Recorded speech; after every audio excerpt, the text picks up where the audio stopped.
Au départ, on est devant de l'eau. Cela paraît bien banal. Et quand on découvre que cette eau a des propriétés thérapeutiques et qu'on essaie d'aller plus loin dans la compréhension du mécanisme qui donne ces propriétés, eh bien, c'est un véritable jeu de piste, c'est une recherche passionnante qui va faire appel à des techniques de plus en plus sophistiquées. C'est un chemin passionnant.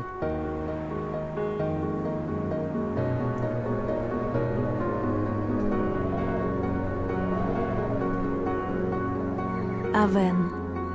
Тихая деревенька в самом сердце Севен, на юге Франции. Деревня на лоне природы, отличающаяся своим разнообразием и бережно охраняемая.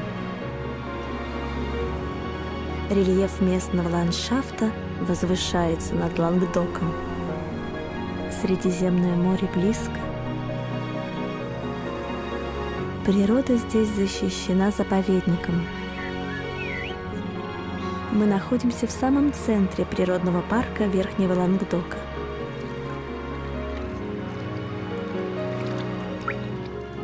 И именно здесь находится уникальный источник, лечащий кожу. Источник известный во всем мире своей гаммой средств по уходу за кожей.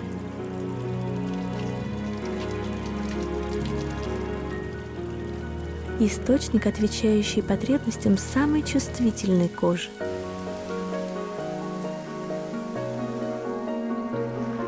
Так в чем же секрет воды Авен? Чтобы узнать это, была начата обширная программа исследований. Одно из ее направлений – возвращение к истокам, познание и исследование неба и земли. Вернуться в прошлое, изучить природные явления, проанализировать пройденный водой путь и понять. Сегодня, по завершении столь невероятного исследования, вода Авен наконец-то приподнимет завесу своей тайны и откроет нам секрет своего происхождения.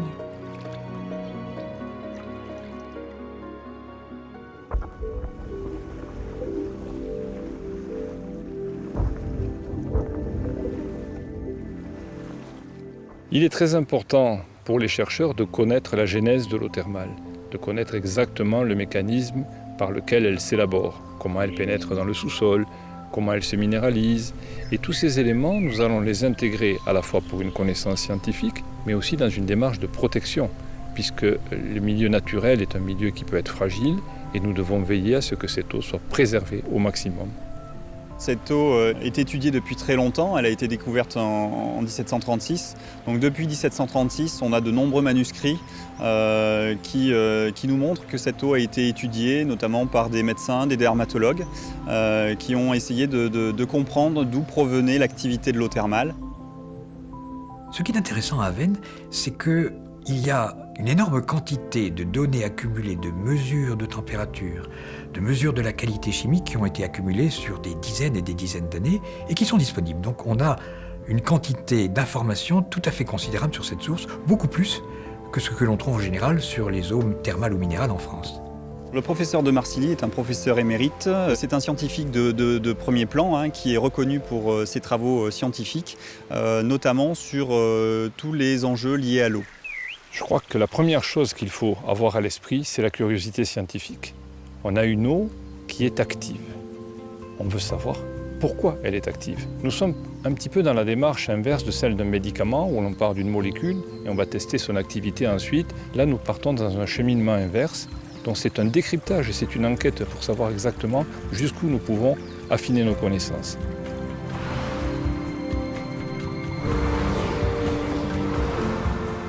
À Aven, nous sommes en présence d'eau continentale, des eaux récentes qui viennent de l'évaporation de l'eau sur les mers, c'est-à-dire la mer Méditerranée principalement, et puis un petit peu aussi l'Atlantique, puisque suivant la direction des vents, il peut y avoir des pluies d'origine atlantique qui tombent sur les massifs rocheux autour d'Aven. Cette eau, quand elle s'évapore sur la mer, est une eau pratiquement pure. Mais quand elle retombe en pluie, elle se mélange avec des embruns, c'est-à-dire des toutes petites particules d'eau marine qui, elles, ne sont pas évaporées et qui contiennent donc des sels minéraux, en principe, principalement du chlorure de sodium, de calcium, du magnésium, etc.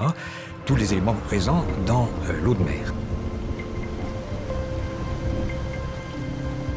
L'impluvium, c'est la zone géographique dans laquelle l'eau de pluie qui tombe et qui s'infiltre finit, après un trajet souterrain un peu compliqué, à aboutir à la source. Dans le cas d'Avesnes, cet impluvium a une surface que nous estimons entre 20 et 30 km², c'est quand même assez grand. C'est sur une zone assez montagneuse, recouverte de végétation, c'est une forêt naturelle. Et quand on s'intéresse à une source d'eau thermominérale, la première question qui vient à l'esprit, c'est est-ce que cette eau de pluie qui s'infiltre peut, au moment où elle arrive sur le sol, être contaminée ?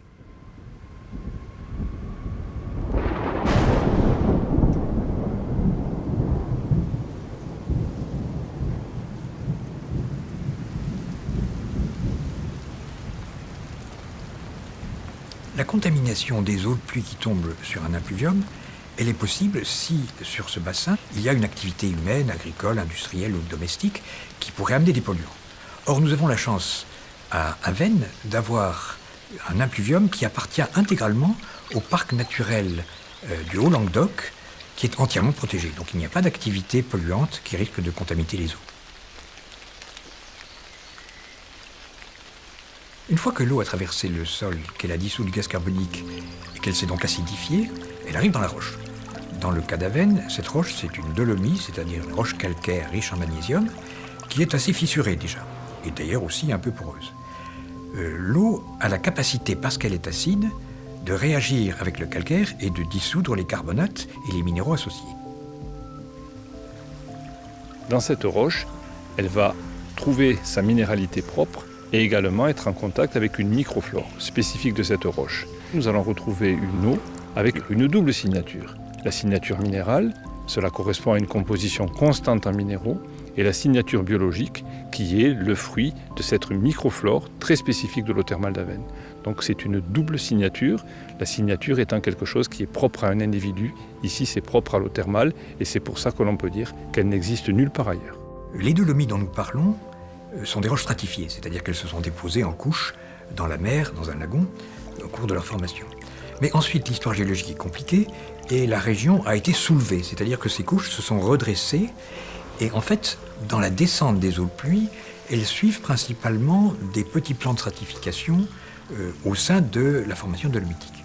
Et puis quand elles arrivent en bas, à environ 1500 mètres, elles rencontrent un système de failles qui a été engendré par la tectonique et par cette stratification qui permet à un conduit d'avoir pris naissance, qui est environ incliné à 70 degrés. Alors la remontée des eaux thermales à Avesnes peut être expliquée par deux mécanismes qui s'additionnent.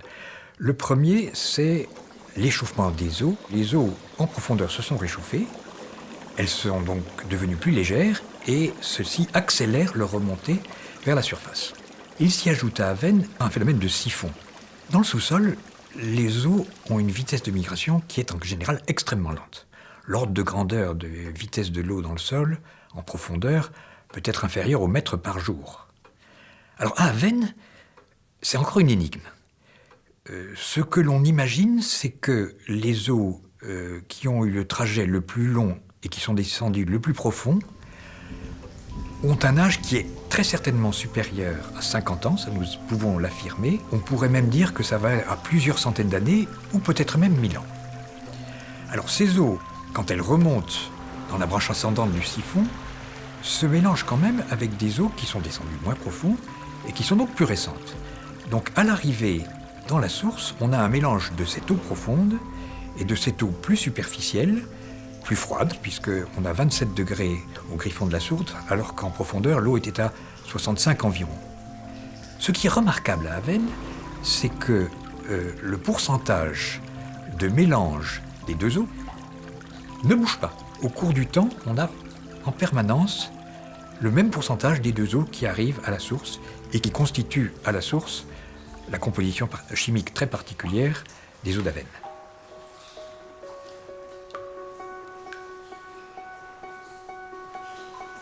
Вода Авен попадает сюда после длительного подземного путешествия. Чистую и нетронутую ее забирают на глубине в 160 метров. И затем она дарит людям свои лечебные свойства, свои успокаивающие, противовоспалительные и снимающие раздражение кожи действия. Термальная вода Авен, имеющая уникальный и неизменный состав, является бесценным ресурсом. Она является уникальной природной ценностью, истинным природным наследием, которое должно быть сохранено для будущих поколений.